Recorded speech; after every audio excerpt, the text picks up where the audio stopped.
Hello guys, welcome to my channel and also welcome to my new video. ഇന്ന് നമ്മൾ വന്നേക്കുന്നത് ജിമ്മിൽ, വേറെ ഒന്നുമല്ല, ജിമ്മിൽ ഇന്ന് ഓണ സെലിബ്രേഷനാണ്. സ്ഥിരം പരിപാടി. എന്താ ലേറ്റ് തന്നെ, നമ്മളെപ്പോഴും ലേറ്റ് ആവാതെ എങ്ങും പോകാറില്ലല്ലോ. ഞാനിവിടെ എത്തിയപ്പോഴത്തേക്കും ഏതാണ്ടൊക്കെ ഗെയിംസ് അല്ല, ചാലഞ്ചാണ്. എന്താ പുള്ളപ്പ് ചാലഞ്ച്. പക്ഷേ തുടങ്ങുമില്ല, കഴിഞ്ഞായിരുന്നു. പിന്നീടുള്ള ഡാൻസ് ആയിരുന്നു. എല്ലാവരും നല്ല ഓണായിരുന്നു. ഈ പുള്ളിയെ കണ്ടു. ഈ പുള്ളിയാണ് ഈ വട്ടത്തെ ഓണം തൂക്കിയത്. തുടക്കം തൊട്ട് അവസാനം വരെ നിർത്താതെ സ്റ്റെപ്പ്. എന്താല്ലേ.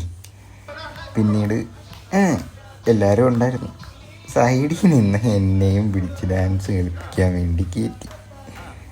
നമുക്കെന്താ, ഡാൻസ് ഒന്നും വലിയ വശമില്ല, എന്നാലും ഉള്ളതൊക്കെ വെച്ച് ഏതാണ്ടൊക്കെ ഒപ്പിച്ച് കൂട്ടി.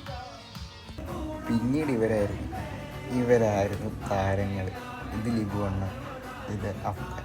ഇവർ നെയ്ബേഴ്സാണ്. ഇവർ നമ്മുടെ ഫിറ്റ്നസ് ഹബ്ബ് ഇളക്കി മാറിച്ച്. അതിനുശേഷമായിരുന്നു പുഷപ്പ് ചാലഞ്ച്. കേട്ടപാടെ കേൾക്കാത്തപാടെ ഞാൻ എൻ്റെ ബോഡി കാണിക്കാൻ വേണ്ടി ഉടുപ്പെല്ലാം ഊരി അങ്ങ് നിന്നു തുടങ്ങി. ആദ്യമൊക്കെ അടിപൊളിയായിരുന്നു. പിന്നീട് അങ്ങ് കുഴഞ്ഞ് ഡാൻസ് കളിച്ചല്ലേ, പയ്യെ വീണ് തുടങ്ങി. അങ്ങനെ ഞാനും ഒന്ന് വീണു, പുള്ളിയും വീണു. അവസാനം എത്തിയത് ആദർശാണ്. ഇതിലൊന്നുമല്ല കാര്യമിരിക്കുന്നത്. ഇതാണ് ശ്രീനാഥ് ഭായ്. നല്ല അടിപൊളി ഒരു ഗായകനാണ്. ഈ പുള്ളിയുടെ പാട്ടിലാണ് ഈ പാട്ടിന് വേണ്ടിയിട്ടാണ് ഞങ്ങളെല്ലാം കാത്തിരുന്നത് തന്നെ.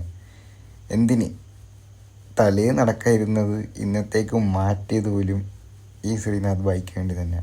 അപ്പോൾ നിങ്ങൾ വിചാരിക്കും പൊക്കി പറയുകയാണെന്ന്. അങ്ങനെയല്ല. വേണമെങ്കിൽ നിങ്ങൾ തന്നെ ഒന്ന് കേട്ട് നോക്ക്.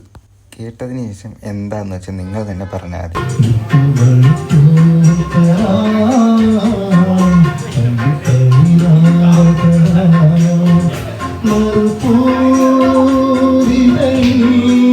അതിനുശേഷം വേറെ ഒരുപാട് പേര് പാട്ടുകളൊക്കെ പാടിയായിരുന്നു. ഞാനിപ്പോൾ രണ്ടുപേരെ പരിചയപ്പെടുത്താം. ഇത് ഡേവിഡ്, ഇത് ഉണ്ണി. ഇവിടുത്തെ ജൂനിയേഴ്സാണ്. അടിപൊളി പിള്ളേരാണ്. ഇതാണ് ഞങ്ങളുടെ ഓൾ മെമ്പേഴ്സ്. ആ ബാക്കി ഒളിച്ച് നിൽക്കുന്നതാണ് കണ്ണേണ്ട, ഈ ജിമ്മിൻ്റെ ഓണർ. അങ്ങനെ പരിപാടി അവസാനിക്കാറായപ്പോഴാണ് ഇരുന്നതിന് മുമ്പ് നമ്മളെ അരുണണ്ണൻ്റെ ഒരു പാട്ടും കൊണ്ടായിരുന്നു. നിങ്ങളൊന്ന് കേട്ട് നോക്ക്.